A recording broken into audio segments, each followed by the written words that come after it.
The air in the CNN debate studio felt thick enough to slice with a knife. Heat radiated from the powerful studio lights, bouncing off the glossy floor and amplifying the sense that something historic was about to happen. Two figures sat across from one another at the sleek black debate table, two of the most polarizing political personalities of 2025. The air between them vibrated with unspoken tension, a current that every audience member could feel in their bones. On the left sat Karoline Leavitt, 27 years old, exuding the sharp poise of someone who had survived the most brutal press rooms in Washington. Her signature navy blazer looked almost like armor, her blonde hair meticulously styled to perfection, her eyes gleaming with that particular brand of youthful ambition that had once made her the youngest spokesperson in White House history. She had built her career as a fighter Trump's relentless attack dog, and tonight, she carried herself like a woman who had come to claim a political victory. No matter the cost. Across from her sat Kash Patel, 45, the son of Indian immigrants, and a man whose calm presence belied decades spent in the nation's most dangerous corners. He adjusted his tie with quiet precision, the kind of movement that spoke to his years in the intelligence community. He had served as a federal prosecutor, chased cartels, hunted terrorists, and even been nominated for FBI director. His resume was a living testament to the American dream, though, in this moment, that very heritage was about to become a weapon against him. CNN anchor Anderson Cooper sat between them, the voice of reason in a room brimming with political electricity. Millions of viewers at home had tuned in for what the network had branded the future of the right, a conversation about security and identity. Behind the cameras, producers watched their monitors with a mix of excitement and dread. They wanted fireworks. Yes, but no one could predict how fast this spark would become an inferno. The debate began as debates always do. Polite enough on the surface. Let's start with border security, Anderson said, turning first to Leavitt. She leaned forward, her voice smooth but edged with the steel that had made her famous. America needs leaders who understand that our borders are not just lines on a map, they are lifelines for our sovereignty. The Biden administration has failed, utterly, to protect our citizens. We need policies that put America first because the safety of our people should never be negotiable. It was classic Leavitt, sharp, concise, and perfectly calibrated for the conservative base. Patel responded in his measured baritone, his tone carrying the calm authority of a man who had seen the realities of national security up close. I've spent my career not just talking about threats, but neutralizing them. I've worked undercover. I've put terrorists in prison. I know the difference between real dangers and political talking points. Securing our borders is essential, but fear-mongering does not make America safer. Results do. The first 20 minutes played out like a traditional debate. They traded statistics, policy proposals, and subtle jabs. Viewers at home leaned forward, sensing that this was more than just a conversation about border walls and visas. This was a clash of two visions of America, one rooted in heritage and exclusivity, the other in merit and lived service. Then came the moment that would shift the debate and their careers forever. Anderson pivoted to immigration and the Trump administration's legacy. Before he could even finish the question, Leavitt struck. We need people in government, she said, locking eyes with Patel, who truly understand American values. People whose loyalty to this country can never be questioned. The words hung in the air, and a faint murmur rippled through the live audience. Patel's brow tightened for a moment, but his composure remained unshaken. My record speaks for itself, he replied steadily. I've risked my life for this country. I've put myself in harm's way to keep Americans safe. If that doesn't prove loyalty, I don't know what does. But Leavitt wasn't finished. Her tone sharpened into a blade. It's easy to claim loyalty, she shot back. But real Americans don't need to prove it. It's in their blood. The phrase real Americans detonated in the studio like a silent bomb. Anderson shifted uncomfortably. Producers glanced at each other. Unsure whether to intervene or let the tension spiral, Patel tilted his head slightly, his voice soft but firm. Are you suggesting that being American is determined by ancestry, not by service or values? I'm suggesting, Leavitt said, every syllable precise, that some people understand America instinctively, while others, well, they spend their lives trying to prove they belong. The audience gasped. Social media lit up instantly, hashtags blooming like wildfire, hashtag real Americans, hashtag immigrant pride, hashtag CNN debate. Patel single quotes, eyes locked on hers. He didn't flinch, didn't blink. The room felt like it had shrunk to the size of the table between them. Miss Leavitt, he said evenly, I would be very careful about the road you're going down.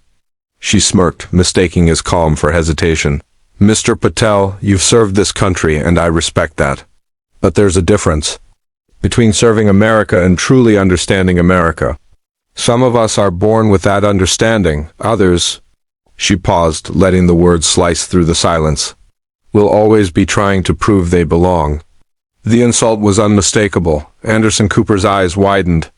A few audience members gasped audibly. And across the nation, millions of viewers realized they had just witnessed a line that could define or destroy a political career.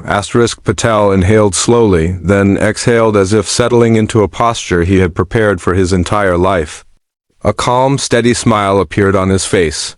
Since you want to talk about who really belongs in America, he said, voice smooth but laced with quiet steel, let me tell you a story.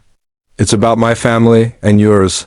By the time I'm finished, I think everyone watching will know exactly who has the right to question anyone's loyalty to this country.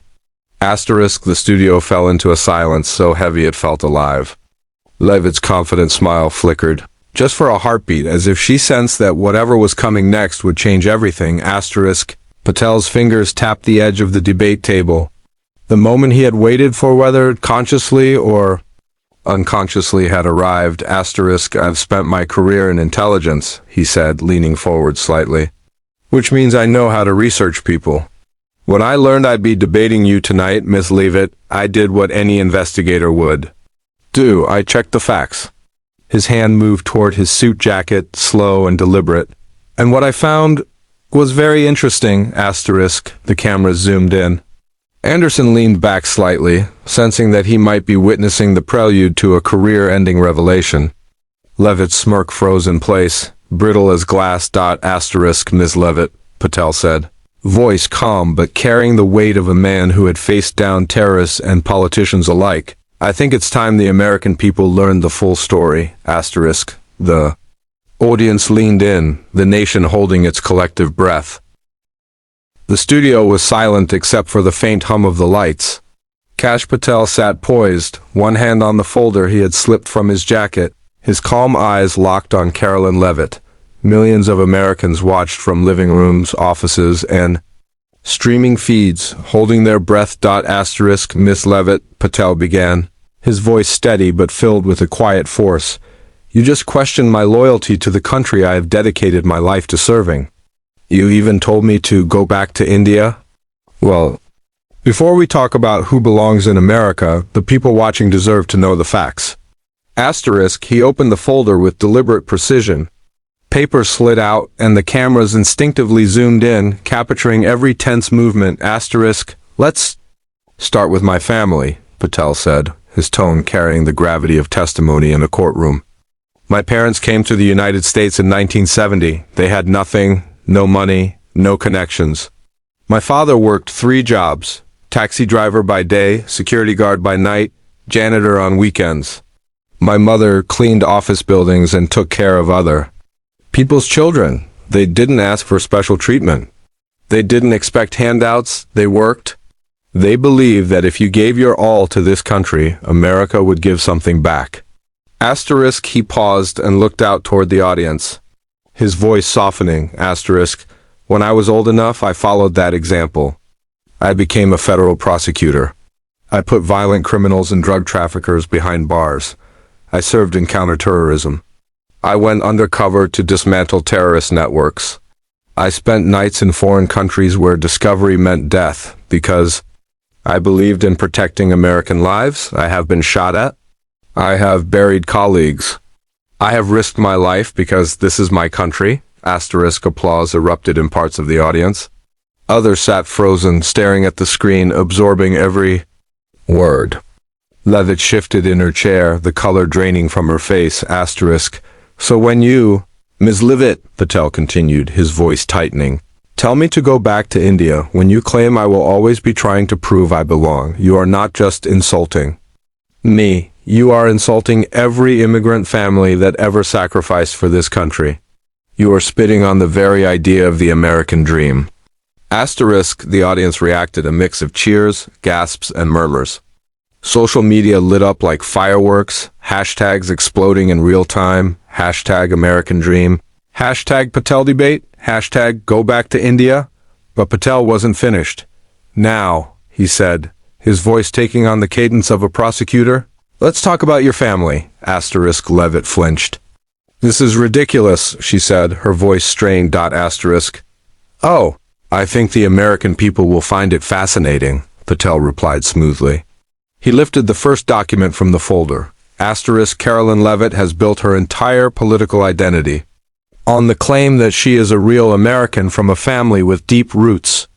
But according to public records, your family immigrated to the United States in 1892. That makes you a third-generation American, just like millions of other families, including mine. A ripple moved through the audience. Patel leaned forward, his voice a little sharper now. Asterisk. But here's the twist. Your family didn't come from some long line of colonial patriots. They came from Canada, crossing the border for economic opportunity. That's right, the woman who just told me to go back to India is herself the descendant of Canadian immigrants who came to America for a better life. Asterisk laughter broke out in pockets of the studio. Leavitt tried to interject, but Patel's calm, commanding voice rolled right over her. Asterisk, and it gets better, he said, holding up another document. Your great-grandfather, Thomas Leavitt, was twice denied entry into the United States because immigration officials weren't convinced he could support himself. He had no money, no job prospects, and no guarantees. On his third attempt, he was finally admitted thanks to the sponsorship of a successful Indian-American businessman in the textile industry. Asterisk, the studio fell silent for a beat. The irony hung in the air like a undercloud. Asterisk. That's right, Patel said, his voice now carrying a quiet triumph. Your family is in this country because an Indian immigrant vouched for you.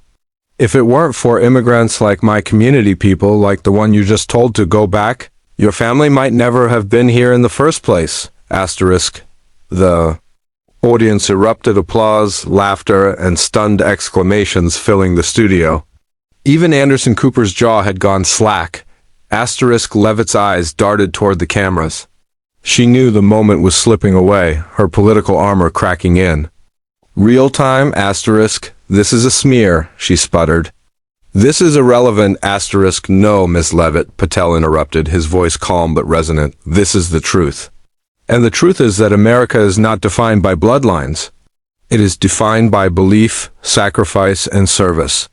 Real Americans are not the ones who happen to be born here. They are the ones willing to give everything to protect the freedoms that make this nation great. Asterisk, a standing ovation erupted from parts of the crowd. Viewers at home captured clips and blasted them across social media. Within minutes, the moment was viral. Asterisk, Anderson, sensing the magnitude of what had just occurred, gently closed the segment.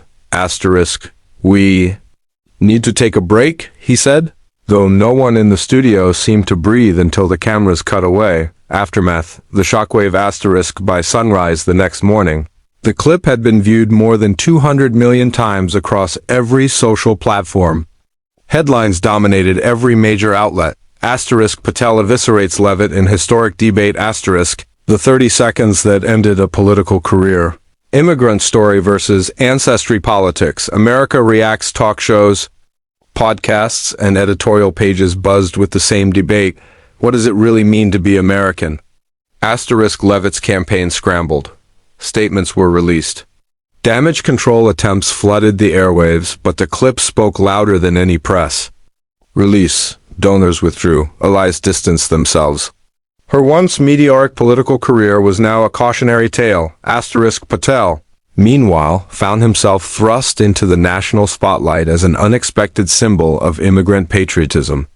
Overnight, he became a living embodiment of the American dream, a man who had faced down not just terrorists, but prejudice and had emerged stronger. The final reflection weeks later.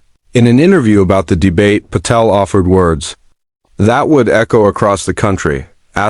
America isn't a bloodline. It's a promise. My parents believed in that promise when they stepped off a plane with nothing but hope. I believed in it when I risked my life to serve this nation. And anyone who loves this country works for it and sacrifices for it. They are real Americans. The rest is just noise. The moment became part of the national conversation, cited in classrooms, editorials, and dinner tables across the nation. And for millions of viewers who had watched the debate unfold live, that night at CNN was more than a political showdown. It was a mirror held up to the soul of America, a reminder that the ideals of freedom, opportunity, and sacrifice belong to everyone willing to claim them, no matter where their story began.